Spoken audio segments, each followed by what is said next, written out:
ఇక stylish batsmen మరి దాదాపు దశాబ్ద కాలానికి పైగా రాజకీయాల్లో ఉన్నటువంటి మహమ్మద్ అజరుద్దీన్ అయితే తెలంగాణ రాష్ట్ర మంత్రిగా ప్రమాణ స్వీకారం అయితే చేసిరు. మరి ఆయనకి ఇప్పటికీ ఇంకా శాఖ అయితే కేటాయించలే. మరి ఆయనకి ఏ శాఖ కేటాయిస్తారు ఏంటి అనేది ఇప్పుడైతే పెద్ద సస్పెన్స్గా మారింది. మరి కానీ ఆయనకు హోంశాఖ కావాలట. అజరుద్దీన్కు మరి హోంశాఖ ఇస్తారు అన్న ప్రచారం జరుగుతుంది. దాంతోపాటు ఆయన కూడా బలంగా అదే కోరుకుంటున్నట్ట. గతంలో చూసినాం మనం, హోంశాఖ మంత్రిగా మహమ్మద్ అలీ, కేసీఆర్ గవర్నమెంట్లో మహమ్మద్ అలీ హోంశాఖ మంత్రిగా ఉండే.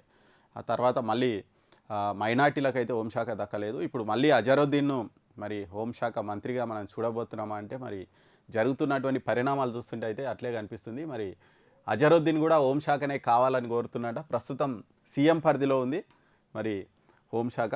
మరి కాంగ్రెస్ అధికారంలో వచ్చినప్పటి నుంచి హోంశాఖ మంత్రిగా సీఎం రేవంత్ రెడ్డి ఉన్నారు. మరి కానీ ఇప్పుడు ఉన్న ఫలంగా అజార్కు హోమ్ మినిస్ట్రీ ఇవ్వడం సరికాదని అభ్యంతరాలు అయితే కూడా వెళ్ళాయట. మరి అజార్కు మైనార్టీ వ్యవహారాలు, క్రీడా శాఖ ఇస్తే మంచిది అని చాలామంది అన్నారంట. అంటే చాలామంది అదే అనుకుంటున్నారు. ఎందుకంటే మైనార్టీ కాబట్టి మైనార్టీ శాఖ, గతంలో క్రికెట్ ప్లేయర్ కాబట్టి క్రీడా శాఖ ఇచ్చే అవకాశం ఉందని చాలామంది అనుకుంటున్నారు. కానీ ఆయనకి ఈ శాఖలు వద్దు, హోంశాఖనే కావాలని అజరుద్దీన్ అయితే చాలా పట్టుబడుతురట. ఆల్రెడీ ఆయనకు ఉన్నటువంటి పరిచయాలతోటి హైకమాండ్ దగ్గర లాబింగ్ కూడా చేస్తున్నారట. ఎందుకంటే మరి అజరుద్దీన్ గతంలో యూపీ నుంచి పోటీ చేసిండు, తర్వాత రాజస్థాన్ నుంచి పోటీ చేసిండు. యూపీ నుంచి గెలిచిండు, కాకపోతే రాజస్థాన్ నుంచి ఎంపీగా పోటీ చేసి ఓడిపోయిండు. మరి ఆయనకు హైకమాండ్ తోటి చాలా గట్టి పరిచయాలు ఉన్నాయి. ఆయన పరిచయాలను ఉపయోగించుకొని మరి ఖచ్చితంగా నేను హోంమంత్రిని అయితా అని మరి ఆయన చాలా ప్రయత్నాలు అయితే చేస్తున్నారట. మొత్తంగా అయితే అసలు ఎమ్మెల్సీని చేసిరు. ఎమ్మెల్సీ నుంచి ఇంకా అంటే ఎమ్మెల్సీ ఇంకా ఆయన అఫీషియల్గా ఎమ్మెల్సీ కాలే, ఓన్లీ క్యాబినెట్ తీర్మానం వరకే చేసిరు. మరి ఒక 6 నెలలలోపు మరి ఆయన ఇప్పుడు ఎమ్మెల్సీగా కూడా ఖచ్చితంగా ఎన్నిక కావాల్సిన అవసరం కూడా ఉంది. ఎందుకంటే ఖచ్చితంగా ఎవరైనా మినిస్టర్ చేస్తే 6 మంత్స్ లోపల ఎమ్మెల్యేనో ఎమ్మెల్సీనో కావాలి. మరి ఇప్పుడు ఈయనకు ఉన్నటువంటి టైం 6 నెలలు. 6 నెలల్లో ఆల్రెడీ ఆ బిల్లును ఎవరైతే క్యాబినెట్ తీర్మానాన్ని ఆల్రెడీ గవర్నర్ దగ్గర ఉంది, గవర్నర్ ఆమోదిస్తే అది అయిపోతుంది. కానీ మరి ఎమ్మెల్సీకి సంబంధించి పాత లొల్లి ఇంకా నడుస్తుంది, కోర్టులలో ఉంది. కాబట్టి మరి గవర్నర్ ఏ నిర్ణయం తీసుకుంటుంది అనేది చూడాలి. మరి నాకు ఆయనకు ఉన్నటువంటి ఇమేజ్ దృష్టిలో పెట్టుకొని ప్రయారిటీ ఉన్నటువంటి పోర్ట్ఫోలియో ఇవ్వాలని ప్రాధేయపడ్డట్టు ప్రచారం అయితే జరుగుతుందట.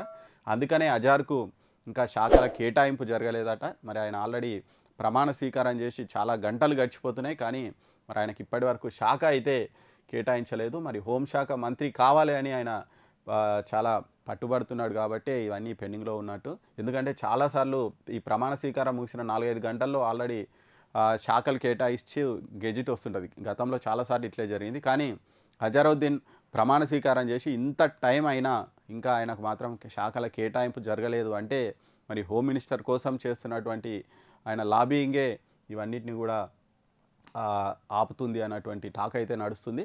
మరి నిజంగానే అజరుద్దీన్ హోమ్ మినిస్టర్ అవుతాడా కాదా మరి చూడాలి. మరి ఎందుకంటే అజార్కు చాలా ప్రాధాన్యత ఇచ్చినామని సీఎం సన్నిహితులు గుర్తు చేస్తున్నారు. మరి 2023లో జూబ్లీహిల్స్ నుంచి పోటీ చేయించడం, ఆయన ఓడిపోయింది.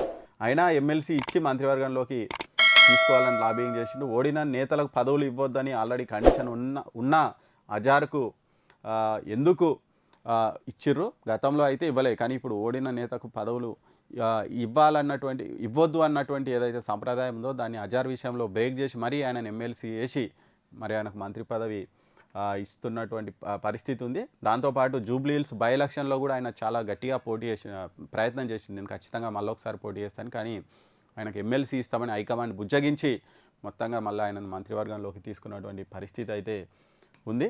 మరి ఇంత చేసినప్పటికీ ఆయన హోంమంత్రి పదవి కోసం పట్టుబట్టడం సరికాదు.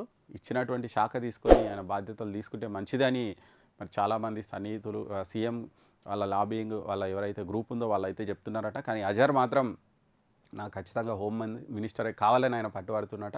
మరి నిజంగా అజరుద్దీన్ హోమ్ మినిస్టర్ చేస్తాడా లేదా మరి ఏంటి అనేది చూడాలి. ఎందుకంటే ఆయన మంత్రి పదవి అయితే తీసుకున్నాడు, కానీ ఏ శాఖ మంత్రి అనేది ఇప్పటివరకు తెలియలేదు. మరి అది ఎప్పుడు తెలుస్తుంది అనేది చూడాలి.